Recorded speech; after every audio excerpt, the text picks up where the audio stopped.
아 이거 빨갱이들이 주장하는 거다. 왜 개인의 재산을 다시 내놓으라고 하냐. 또는 개인이 부동산 투자 수익 본 것을 왜 국가 사회에 바치고 어려운 이웃들한테 나눠줘야 되냐. 이거는 뺏는 거나 마찬가지고 빨갱이 공산주의자들이 하는 짓이다라고 주장하시는 분이 많아요. 그래서 약간 오늘 강의의 부제를 정한다면 토지 공개념이라고 이 못된 빨갱이들 이렇게 볼 수 있을 것 같아요. 혹시 이제 지금 PPT를 보여주고 있나요? PPT가 안 나오고 있기 때문에. 그래요. 네. PPT를 화면 맨 밑에 화면 공유를 누르고 그 다음에 PPT를 그 화면 누른 다음에 해야 됩니다. 지금 나오고 있습니다. 알겠습니다. 네네. 다행히 네. 두 됐습니다. 페이지라서 다행일 것 같아요. 그래서 우리 첫 번째 희년법 내용에 집중하여서 오늘 강의 쭉 진행할 것이고요.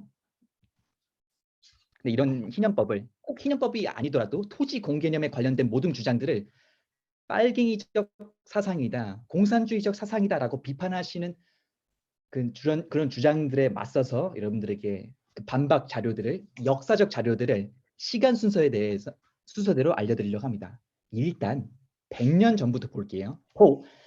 대략 4,000년 전으로 가긴 갈 건데 일단 먼저 100년 전으로 갈게요. 100년 전에 어느 사람이 이러한 주장을 했어요. 먼저 이렇게 눈으로 읽어보시죠.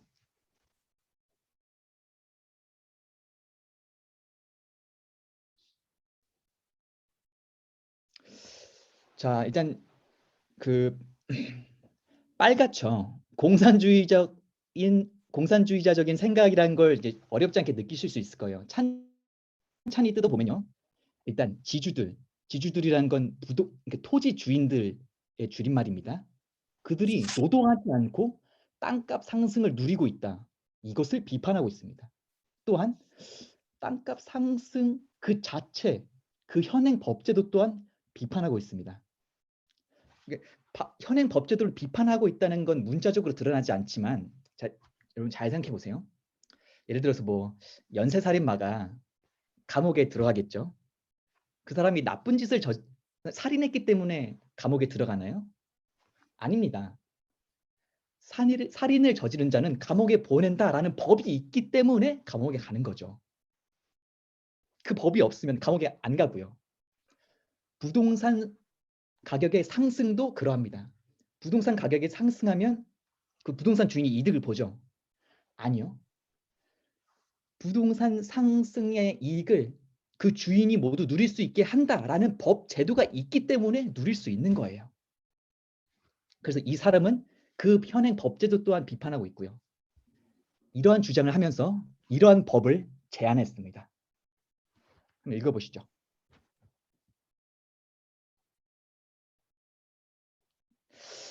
자, 명백하게 공산주의자적인 생각이라는 게 드러나는 대목입니다. 특히 두 번째 보세요. 매해 부동산 상승액의 3%를 세금으로 낸다. 이거 완전 빨갱이죠. 여러분들이 모두 5억짜리 서울 집이 있다고 가정해 볼게요. 몇 년이 지나서 10억이 되었습니다. 그럼 여러분들의 부동산 수익이 5억 났죠? 근데 그 5억이 여러분 통장에 들어왔나요? 안 들어왔죠. 여러분들이 팔아야 수익을 볼 수 있는 거잖아요. 근데 이 사람의 주장을 보세요. 팔지도 않았는데 세금을 거둔다고 합니다. 이거 명백하게 빨갱이죠. 그리고 세 번째 걸 보세요. 여러분들의 5억짜리 집 근처에 지하철이 들어선대요. 그러면 그 뉴스가 나는 순간 여러분들은 최소 1억의 수익을 볼 겁니다. 부동산 수익이요. 근데 절반을 내놓으래요. 여러분들 이거 납득되세요? 자유주의 시장 경제 체제에서 그 체제에 살고 있는 여러분들은 이거를 빨갱이라고 보지 않을 수 있나요? 여러분들 분명 이렇게 주장할 거예요. 내가 투자한 부동산 수익을 이렇게나 내놓으라고? 이 사람 빨갱이다. 그래서 이 사람 누구일 거라 생각하세요? 객관식으로 낼게요. 1번 김정일, 2번 스탈린, 3번 마오쩌둥, 4번 트로츠키, 5번 김정은. 정답은요. 윈스턴 처칠입니다. 영국의 총리로서 미국과 함께 자유주의, 자본주의의 최전선에 있는 국가의 총리였어요. 당연히 세계 2차 대전 벌어졌을 때 공산주의자들에 대한 적의심이 극에 달했죠. 이 사람이 아까 전과 같은 주장, 법을 제안했다는 게 상상이 되세요? 누가 봐도 빨갱이스러운 법을 제안했잖아요. 그런 주장을 했잖아요. 이 사람이 공산주의자일까요? 답을 내리기 전에 다음으로 넘어가겠습니다. 300년 전에 어떤 사람이 이러한 말을 했어요. 한번 눈으로 읽어보시죠.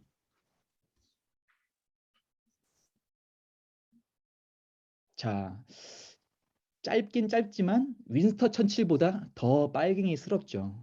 찬찬히 뜯어보면요. 토지 사유제에 제한을 걸고 있어요. 부동산 소유량에 제한을 걸고 있다고요. 윈스턴 처칠이 아무리 공산주의자적인 발언을 했어도 부동산 소유에 제한을 두자라는 주장은 안 했어요. 그럼 이 사람은 더더욱 공산주의자인 거죠. 그 아래 문단을 보면은 이제 윈스턴 처칠과 비슷한 맥락의 주장을 했고요. 이제 현대적 시각으로 이 사람을 찬찬히 분석해 보면요. 자유시장 경제체제에 위반됩니다. 개인의 특히 부동산과 관련된 자유스러운 경제활동을 침해하고 있죠. 부동산 수익도 비판하고 있고요. 여러분들 이거 이제 현대적인 부동산 사상을 가지고 있는 우리 젊은이들, 우리 학생들 입장에서는 이해가 안 될 겁니다. 납득이 안 되죠. 아마 애덤 스미스, 여러분 알죠? 자유주의 경제학의 아버지 애덤 스미스가 이러한 주장을 읽는다면 뭐라 생각했을까요?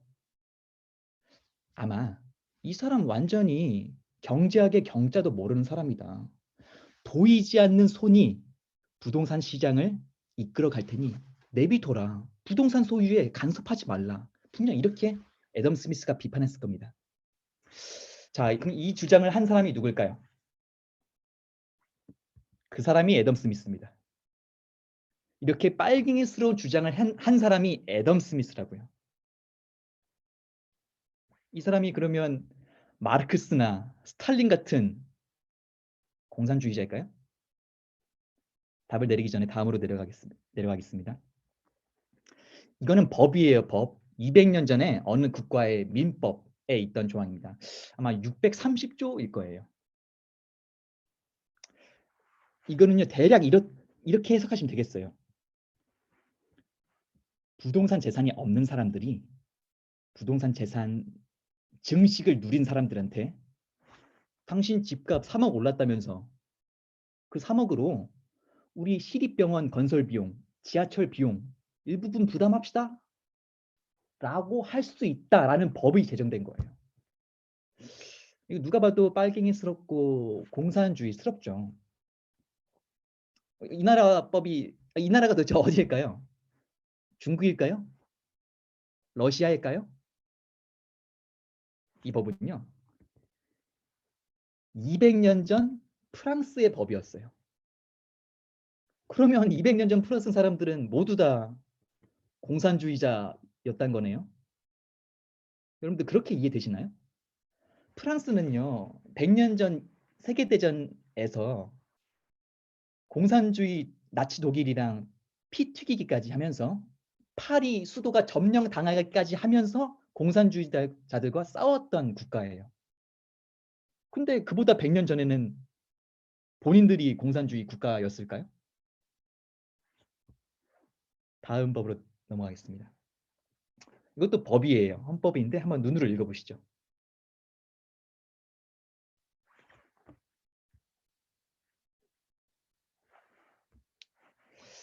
자, 명백하게 빨갱이스럽고 공산주의스럽습니다. 국민이 토지를 소유할 수 있으나 국가가 제한하면 그에 따라야 된다. 두 번째, 국가가 적당한 가격을 제시하면 국가는 그 토지를 살 수 있다. 세 번째, 국민의 땅 밑에 금이 발견되든 다이아몬드가 발견되든 석유가 발견되든 국가가 가져간다. 네 번째, 땀 흘리지 않고 또는 아무런 노력하지 않았는데도 부동산 가격이 올라가면 국가가 세금으로 걷어가서 모든 국민들한테 나눠준다. 뭐 길게 설명하지 않겠습니다. 명백하게 공산주의자적 공산주의적 이제 법이죠. 어디 나라 법일까요? 중국일까요? 아니면 북한? 뭐 소련 당시의 법이었을까요? 아닙니다, 여러분. 대만입니다. 대만은 여러분 아시죠? 뭐 핏줄은 중국인들이지만 근대적 자유시장 경제 체제, 자유주의, 민주주의에 먼저 뜬 중국인들이 세운 섬나라죠. 그렇기 때문에 자유주의 시장 경제 체제를 잘 따랐기 때문에 90년대까지는 우리나라보다 더 잘 살았습니다. 뭐 반도체는 지금도 우리나라랑 대등하게 잘 만들고 있고요. 얘네들이 공산주의 국가일까요? 그럼 왜 중국이랑 이렇게 싸우고 있죠? 심지어 미국이 대만과 엄청나게 우호적인 관계예요. 대만이 공산주의 국가면 미국이 이렇게 목숨 걸고 지켜줄까요? 그럼 미국도 꽤나 공산주의 친화적인 국가군요. 여러분 그렇다고 생각하세요? 자, 그러면 이제 답은 하나인 것 같아요. 두 명의 인물, 두 개의 국가를 살펴봤습니다. 이 사람들이 수백 년 전부터 공산주의자였다거나 또는 그러한 사고방식이, 그러한 토지 공개념이 모두 정상이었던 것입니다. 자, 두 개 중 하나가 아무래도 정답이겠죠. 옵션 3는 아마 없을 거예요. 지금 답을 내리지 않고 3,000년 전으로, 아니 3,800년 전으로 역사의 시계바늘을 돌려보겠습니다.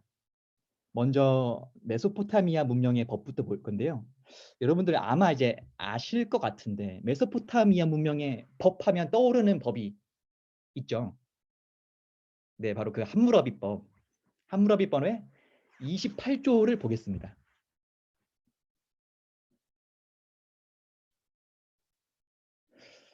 일단 여기서 고대적 봉건 제도를 볼 수 있는데요. 왕이 어느 남성에게 토지를 줍니다. 그 남성은 그 대신에 군복무를 합니다. 근데 이건요, 토지 공개념과 아주 직결되어 있어요. 그 남자 입장에서는 아무런 노력하지 않고 일단 토지를 얻은 거잖아요. 그러면 그러한 이득을 국가나 사회한테 돌려줘야 되죠. 어떻게 돌려주고 있나요? 군 복무로 돌려줍니다. 근데 포로로 잡혀서 군 복무를 더 이상 이행할 수 없으면 아들이 그 군 복무를 이어받습니다.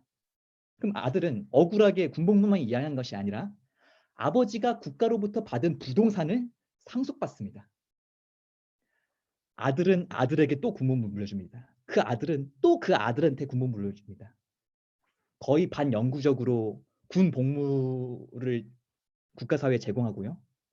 그 국가 또한 반영구적으로 그 토지를 그 사람한테, 그 가문한테 줍니다. 왜냐면요, 토지는 사라지지 않고 그 소유주에게 항구적인 이익을 가져다 주기 때문이에요. 그럼 왜 군복무냐? 왜 하필 군복무일까요? 서울에 지하철이 생기면 토지적 부동산전 이득이죠. 서울 시민들만 누리잖아요. 부산에 지하철이 생기면 부산 사람들만 이득을 봅니다.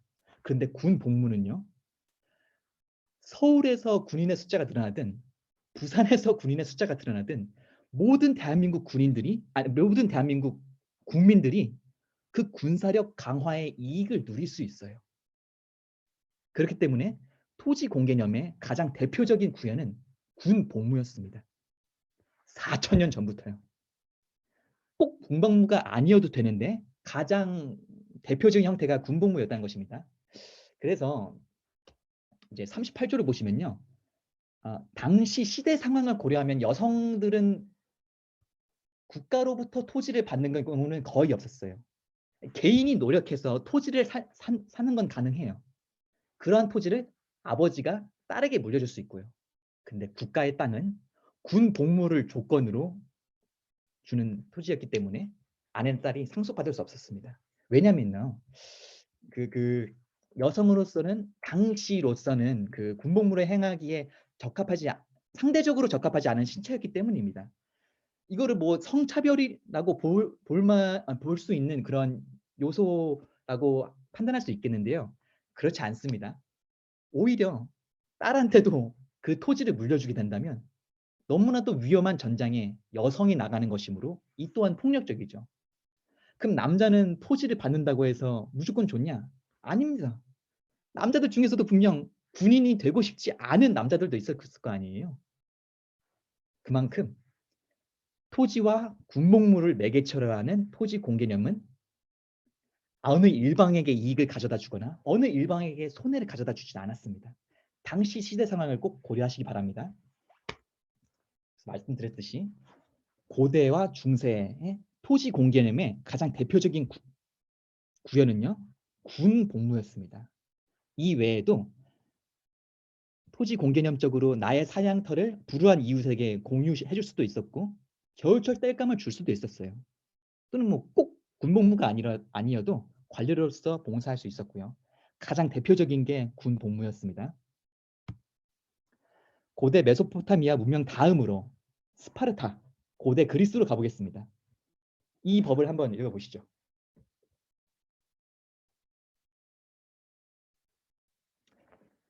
(9,000 개의 토지, 클레로스는 토지입니다. 그 아기가 받습니다.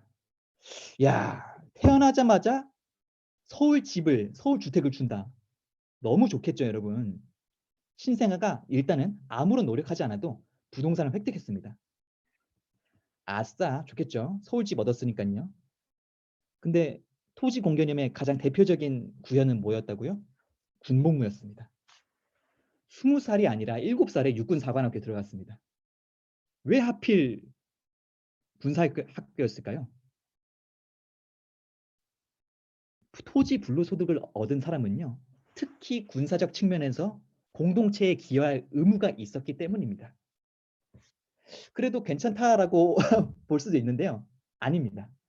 20살부터 전쟁에 참여해야 됐고 60살이 돼서야 은퇴할 수 있었습니다. 여러분 2500년 전에 평균 수명이 길어봤자 45 또는 50일 텐데 60살에 안전하게 퇴직할 수 있었을까요? 40년 동안 전쟁에서 운 좋게 살아남을 수 있을까요? 실제 스파르타 역사에서 60살에 군에서 은퇴했다라고 하는 이름이 알려진 사람이 스파르타 역사에서 이제 글로 기록이 남은 사람이 10명도 안 돼요. 그 정도로 토지를 가진 사람은 강력한 토지 공개념의 구속 아래에 있었고 국가사회에 봉사해야 될 의무가 있었습니다. 거의 반영구적으로 군생활하는 거죠. 근데 그게 마땅했다고요. 왜냐면요. 토지 또한 그 사람에게, 그 소유주에게 항구적인 이익을 가져다 주기 때문입니다. 그러면 토지를 돌려주거나 팔면 되지 않느냐? 불가능했습니다.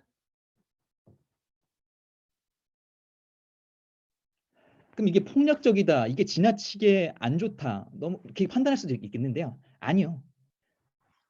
스파르타인들에게 시민권의 획득과 군 생활은 영광이고 명예였고 그 사람들이 국가사회에 그만큼 봉사했기 때문에 여러분들이 영화나 그런 문학에서 봤듯이 그리스 수십 수백 개의 도시 국가들 중에 최강의 국력을 자랑했습니다. 토지 공개념이 제대로 구현되면요. 국가가 부강해집니다. 근데 스파르타의 멸국은 그 토지 공개념의 구속력이 약해지면서 멸망했는데 오늘 강의에서는 시간이 없으니까 넘어가도록 하겠습니다. 다음으로 고대 로마 보겠습니다. 한번 눈으로 읽어보시죠.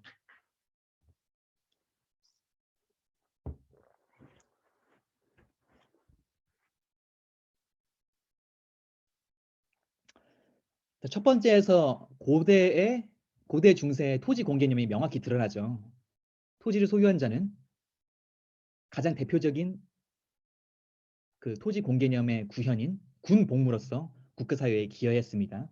토지 이익만 얻고 끝 절대 없었습니다. 심지어 방패, 검, 창, 갑주, 투구, 군화 자기 돈으로 사야 됐습니다. 세 번째, 그들의 이름은 그 군사들의 이름은 아시두이였는데 그걸 언어학적으로 따져보면요. 토지에 정착한 자였어요. 즉 토지를 가진 자는 군복무를 해야 된다. 이런 토지 공개념은요. 언어학적으로 강력하게 방증이 돼요. 그리고 다행히 스파르타보다는 좀 덜하지만 45세까지 전쟁에 참여해야 됐고, 현역이었고 60세까지는 예비역이었어요. 그러니까 죽을 때까지 군복무를 해야 됐던 거예요. 왜냐고요? 토지는 그 주인들한테 항구적인 이익을 가져다 주니 그 사람 또한 거의 죽을 때까지 군복무를 해야 됐던 겁니다. 이 법이 폭력적이라고 생각될 수 있어요. 정의롭지 않다고 생각될 수 있어요.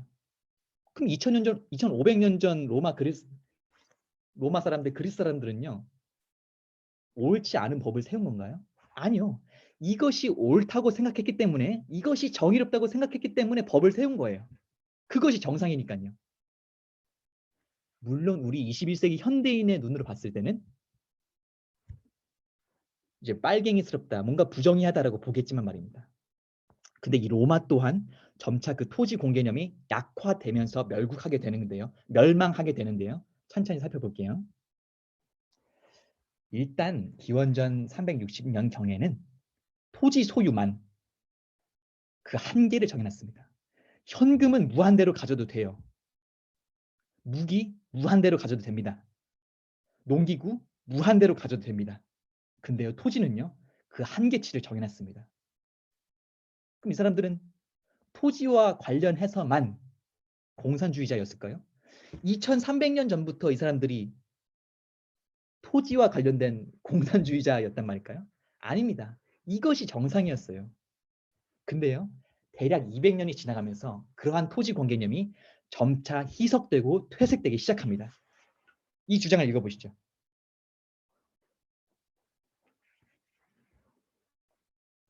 이 사람의 주장은 간단히 말하면 이렇게 되는 거죠. 왜 토지 소유만 한계치를 정해놓냐? 나 토지 또한 무한대로 갖고 싶다. 정의롭지 않다라고 주장한 겁니다. 점차 로마가 토지 공개념을 잃어가고 있죠. 그래도 토지 공개념을 부활시키려는 움직임이 있었어요. 아마 이제 세계사를 공부한 학생들은 이 사람의 이름을 알 것 같은데 한번 읽어보시죠.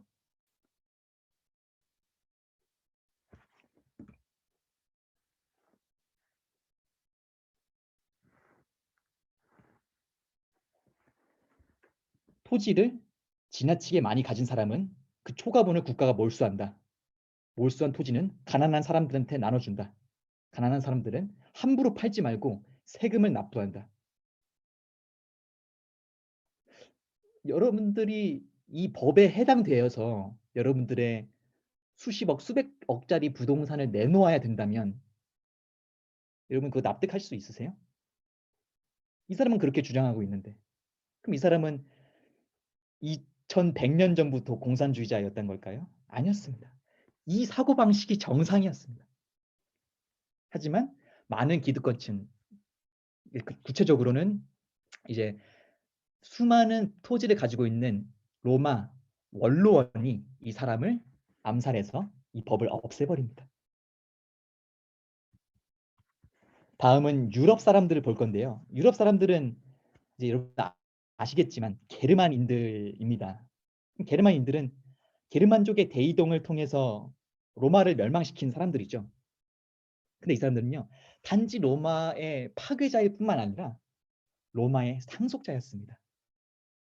로마의 부동산 제도를 이어받은 사람들이라고요. 그럼 일단은 로마를 만나기 전 원시 상태의 게르만인들의 토지 사상이 자유주의적이었는지 공산주의적이었는지 먼저 살펴보죠. 한번 읽어보시죠.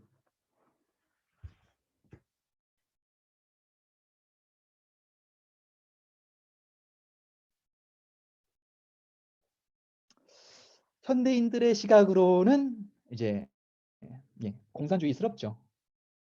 내가 내 땅을 마음대로 팔고 사고 사용하고 싶다는데 제한을 건대요.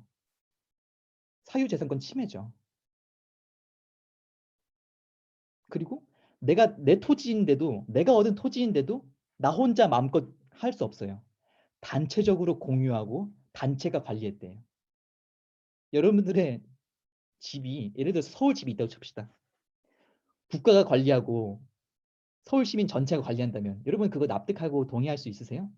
그럼 이 사람들은 2000년 전부터 공산주의자였던 거군요. 그럴 리가 없습니다. 다음 법도 보시죠. 가장 마지막 줄이 독특한데요. 이 사람들은요. 매년 농사 짓고 한 해 농사가 끝나면 다시 토지를 모아서 다시 분배합니다. 이거는 뭐 북한 계획 경제에 준하는 공산주의적 제도죠. 이거 납득되세요? 이 사람들 그만큼 공산주의자였을까요? 아닙니다. 이것이 정상이었습니다.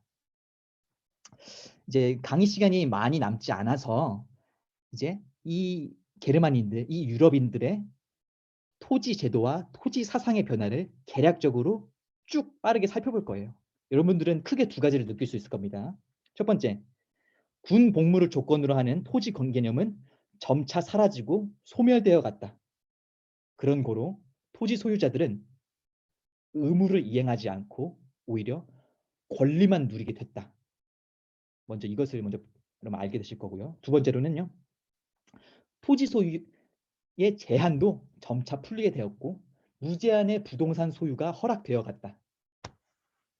먼저 6세기 게르만 법인데요. 토지는 남성들만 상속할 수 있게 합니다. 여성들은요. 현금 상속받을 수 있었어요. 뭐 농기구나 뭐 그런 것들도 다 상속받을 수 있었는데 토지만 상속받을 수 없었어요. 왜냐면요. 토지를 가진 자는 주로 군복무로서 공동체에 기여했기 때문에 여성들한테 토지만 상속받지 못하게 한 겁니다. 근데 이것이 이제 서두에 말씀드렸듯 여성들한테 이익인 측면들이 있고 남성들한테 오히려 손해인 측면도 있었어요. 당시 시대 상황을 고려해 주시기 바랍니다. 비슷한 시기에 다른 게르만 왕국에서는요. 이러한 법이 만들어졌어요. 대략 이제 현대에 이런 법이 만들어진다면 대략 이러한 문구가 될 것 같아요. 서울시에 5채 이상의 주택을 가진 사람은 한두 채 정도는 집이 없는 이웃들에게 빌려주고 내쫓지 마라. 그렇죠? 그럼 이 사람 그럼 게르만 사람들은 대략 1500년 전부터 공산주의자였을까요? 그럴 리가 없습니다. 근데 역사가 바뀌기 시작합니다. 헨리 1세가 이렇게 말한 거예요. 기사들, 군인들, 너희들 이 받은 토지 때문에 군복무하고 있지? 더 이상 안 해도 돼. 라고 말입니다. 근데 세상에 어느 나라 왕이 군사력 약화를 좋아하겠습니까? 절대 그럴 리가 없고 자기를 왕으로 세운 귀족들이 이 법을 요구하니까 어쩔 수 없이 이 법을 승인해 준 거예요. 다시 이제 훗날에 법이 강화되면서 이런 법이 만들어지기도 합니다. 그러니까 그나마 토지 공개념이 잔존한 거죠. 첫 번째 줄. 부동산 재산이 많은 사람은 중장비로 군사적 기여를 한다. 토지가 아예 없거나 가난한 사람은 경장비로 군사적 기여를 한다. 여기서 토지 공개념이 느껴지죠. 많은 토지를 가진 사람은 국가사회에 많은 기여를 해야 됐습니다. 토지 재산이 적은 사람은 더 부담 적게 기여를 해도 됐었습니다. 이제 영국에서 바다를 건너와서 독일을 보죠.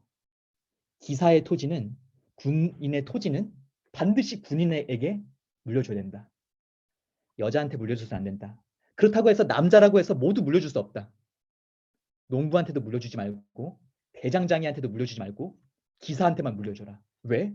토지를 가진 사람은 주로 군 복무로서 국가사회에 그 보답을 해야 되니까 말입니다. 그게 정상적인 사고방식이었어요. 예, 이 법도 좀 길긴 하지만 같은 맥락입니다. 그럼 여성들은 아예 토지를 받을 수 없냐? 그것은 아니었습니다. 63조 13세기 슈바벤 스피겔의 63조를 보면요. 여성들이 국가사회로부터 토지적 이익을 보면 군대에는 갈 필요 없지만 국방세를 납세해야 된다. 왜 하필 국방세일까요? 국가의 예산이 복지로도 쓰일 수 있잖아요. 건설로도 쓰일 수 있고 교육으로도 쓰일 수 있습니다. 근데 왜 하필 국방이었을까요? 토지를 가진 자가 가장 보편 타당하게 국가 사회에 그 보답을 제공할 수 있는 게 군사력, 국방력이었기 때문입니다. 그래서 여성들도 국방사를 납부해야 됐던 거죠. 토지에서 나오는 이득을요. 그리고 이게 가장 중요한데요. 저는 이 법이 전 세계 모든 국가의 세계사 교과서에 올라가야 된다고 생각합니다. 영국은 17세기에 모든 군인들한테 더 이상 토지를 가졌다고 해서 군복무를 안 해도 된다라는 법을 만들어줬어요. 군인들이, 기사들이 얼마나 좋아했을까요? 수천 년 동안 자신들을 괴롭혀온 군 복무에서 해방됐기 때문입니다. 여러분들도 그렇잖아요. 21세기를 살아가고 있는 현대인들도 그렇잖아요. 강남에 수백억, 수천억짜리 건물을 가지고 있는 사람들이 그만큼 군복무를 하나요? 그만큼 국가사회에 보답을 하고 있나요? 아니잖아요. 왜 그런지 아세요? 토지 공개념이 소멸되었기 때문입니다. 수천 년 전부터 정상이었고 수천 년 전부터 보편 타당했던 토지 공개념이 사라졌기 때문에 우리 21세기 토지에서 이익만 누릴 수 있던 거예요. 당연히 정상이지 않고 정의롭지도 않습니다. 심지어 인권선언에서는요. 토지를 포함한 모든 재산에 신성한 권리를 보장했어요. 생명도 신성하죠. 거룩하죠. 개인의 자유도 신성하고 거룩하죠. 근데 소유권이 신성하고 거룩하나요? 당연히 좀 덜 할 텐데요. 하지만 이제 프랑스, 이제 유럽을 중심으로 토지를 포함한 재산 소유권도 신성하다라는 사상이 퍼지기 시작했습니다. 제가 이제 근데 이거는 이제 그들이 2000년 전에 가지고 있었던 토지 공개념과 소유권 사상이 완전히 반대되는 거죠. 토지 공개념을 외치는 자는 사형에 처하고 모든 남성들에게 병역을 부과했습니다. 이거는요, 2000년 전 자신의 조상들과 반대의 길을 걷고 있는 거예요. 2000년 전에는 매년 재분배했습니다. 근데 이제는 죽인다고 합니다.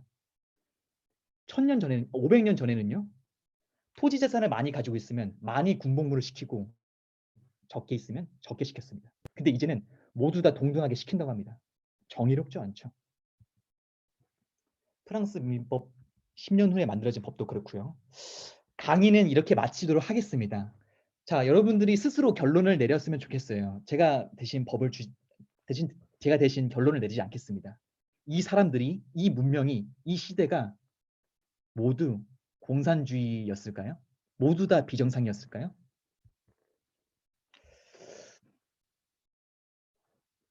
오늘 강의는 여기서 마치도록 하겠습니다. 감사합니다.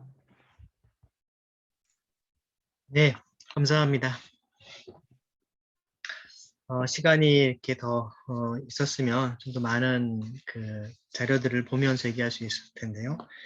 그러니까 기원전 3000년 이전부터 함무라비 법전부터 해서 중요한 것들을 잘 짚어서 저희한테 기존의 어떤 토지 공개념에 대한 사상들이 인류 보편적인 가치였다라는 것을 잘 보여줬습니다.